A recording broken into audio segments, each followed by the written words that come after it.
smell it. I did smell it. It's on my fingers.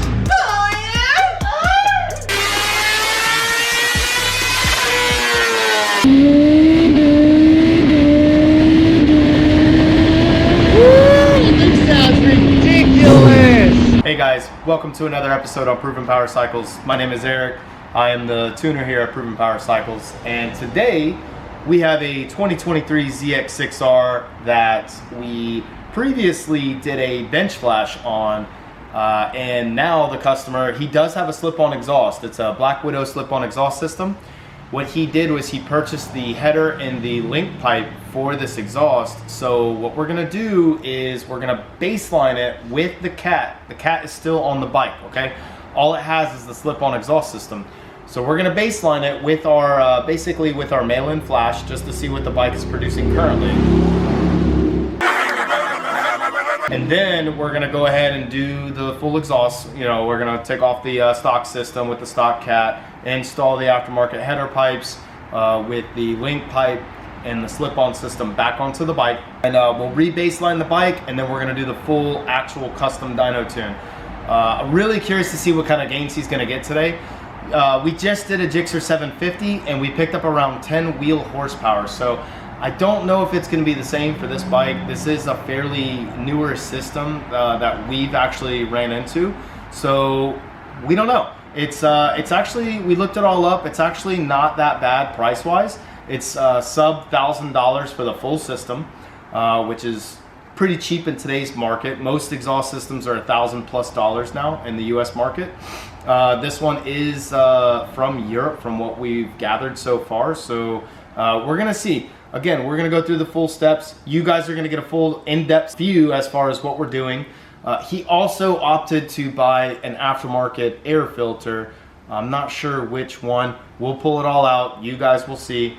And again, we'll go through the full steps so you guys can see what exactly the before and after is gonna be. So again, if you wanna do this to your bike, you can see the gains that you'll actually get. So without further ado, let's start up the bike. We're gonna warm it up and get some baselines in.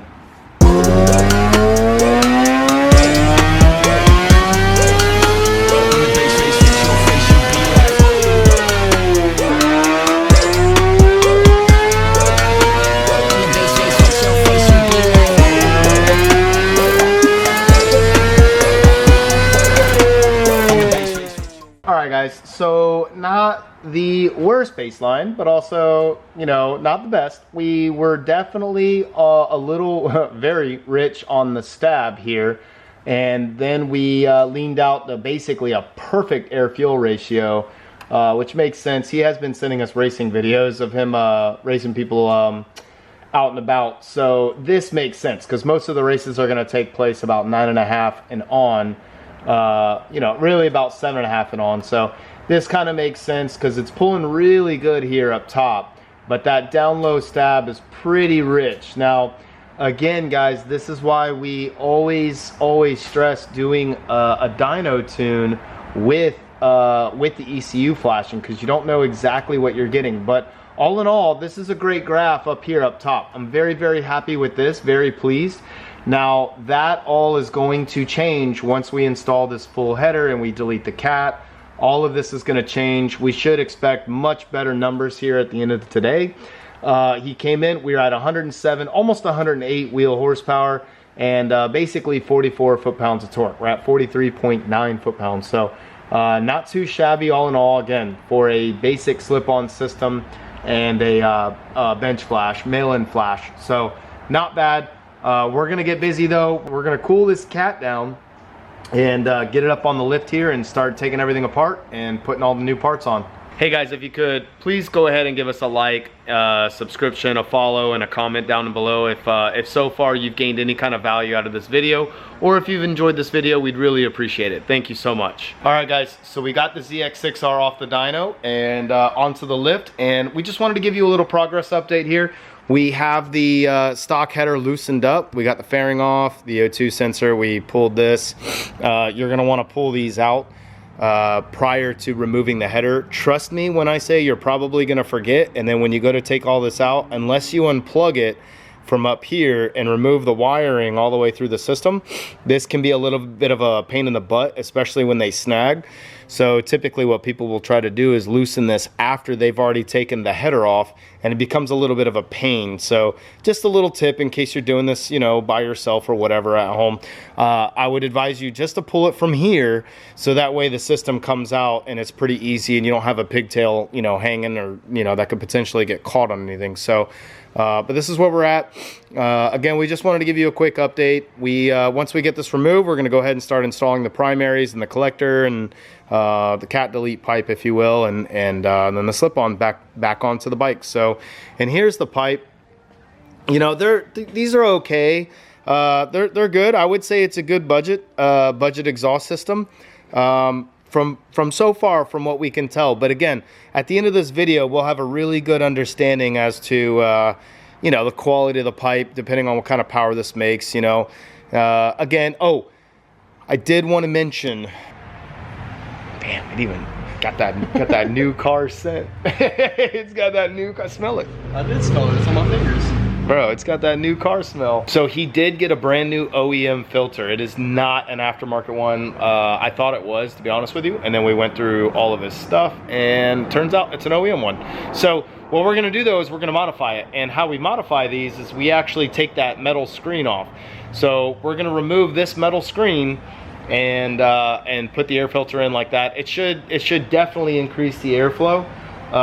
You know, with this screen out of there. We do this a lot on the OEM filters. We take those screens off if they opt to not get an aftermarket filter, so at least they have a little bit better flowing stock filter. So anyway, so we're gonna do that. We're gonna get busy. We're running out of time, and we're trying to fit all of this in. We're trying to cram everything in same day here to make sure he's good to go. So we are trying to hurry. So anyway, we'll update you guys once we get all the system off and we get the new header pipes all on. As Cameron is finishing up the air filter, basically this is what it's going to look like all in all. It's just going to be the screen taken off and then thrown into the bike.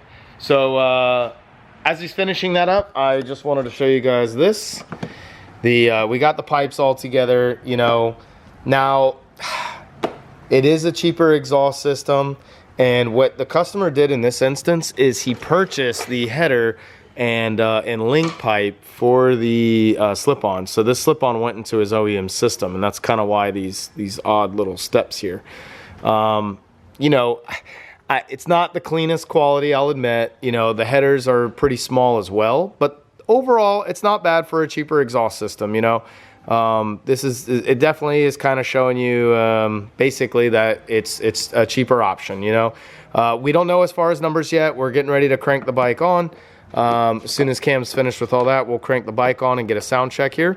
But yeah, everything is tightened down. Now, this is our wideband sensor for the dyno. This is what we're going to use to gather the air-fuel ratio.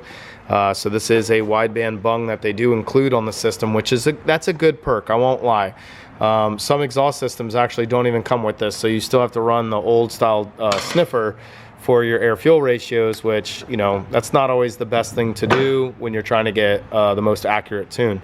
You want the wideband sensor to be in the collector, usually about an inch or two down, but since they're kind of including the link pipe here, I could see why they opted to put it right at the collector, right at the merge. So but again, typically you want to be a couple inches down afterwards so that both sides, I should say, of the exhaust system are flowing together, so you get a little bit more accurate reading. This one's a little bit favoring runners 3 and 4 here, but all in all, still, like I said, it's still a good exhaust system. It's a good bang for your buck. It's relatively cheap to throw on a bike, so you know, we'll see what it does. At the end of the day, all that really matters is, does it sound good, and does it make good numbers? So I'm sure that's what this customer is mainly looking for, is good numbers, and if it sounds pretty good. So I'm sure it'll sound a lot better than the stock system. But we're gonna go ahead and give it a sound check real quick.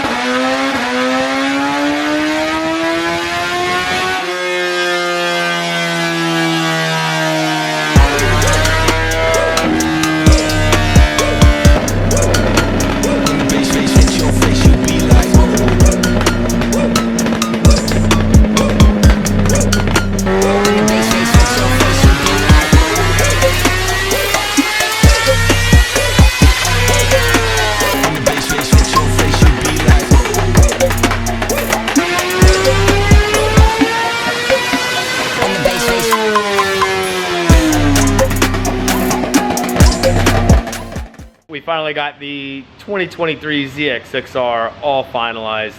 You know, personal opinion on the Black Widow exhaust system, aesthetically, not the best. For us. Again, this is our opinion. Aesthetically, it's not the best. Installation, also kind of strange installation. Now, numbers-wise, I gotta say, the bike did good numbers-wise. Granted, it was a cooler day. It was like, what was the conditions?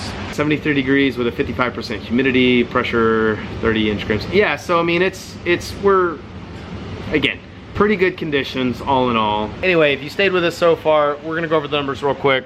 We'll start showing you the baseline versus the modified, putting the exhaust on. All right, so the green line is going to be, now again, this is with the stock headers, the slip-on system, and a bench flash that we did for the customer, okay?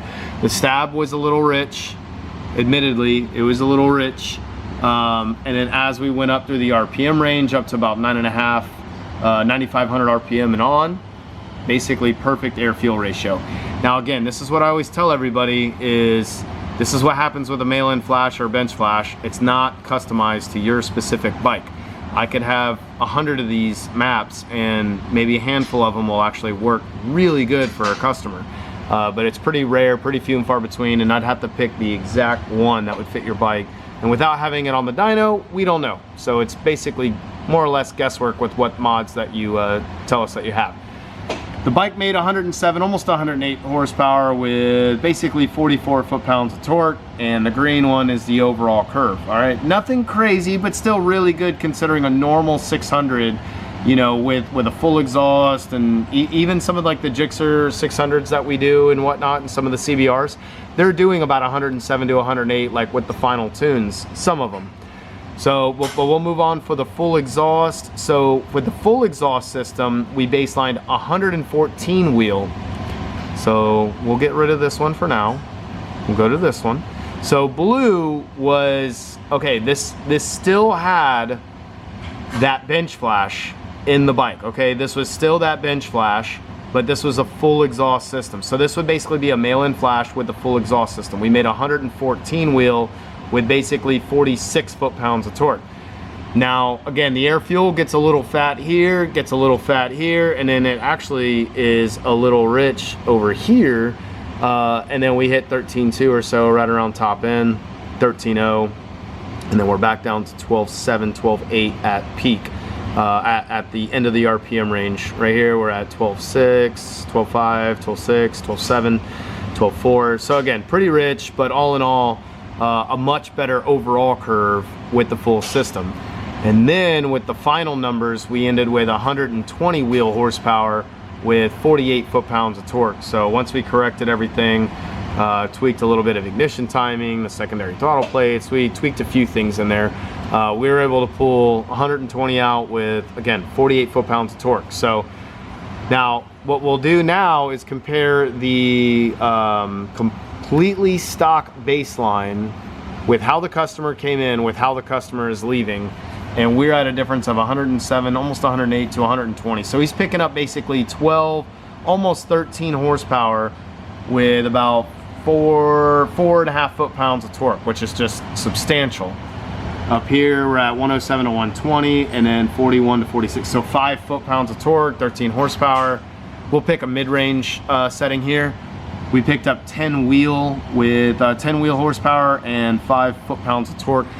Very, very good gains, very big gains. I'm very happy with these overall gains. The full system definitely played a major role in this, enabling us to pull the power out of it. So again, you know, aesthetically, not the best aesthetic exhaust, just because, again, you know, it had a little bit of sloppiness in my opinion with the way you have to do the gaskets and the slip fittings. They're not as machine fit as some of the other exhaust systems out there that have a much cleaner fit, where you don't have to put in those thick exhaust gaskets in between each one. That's gonna give it room for error later on down the road. When those exhaust gaskets get a little old and worn out, you could potentially have some exhaust leaks going through that system.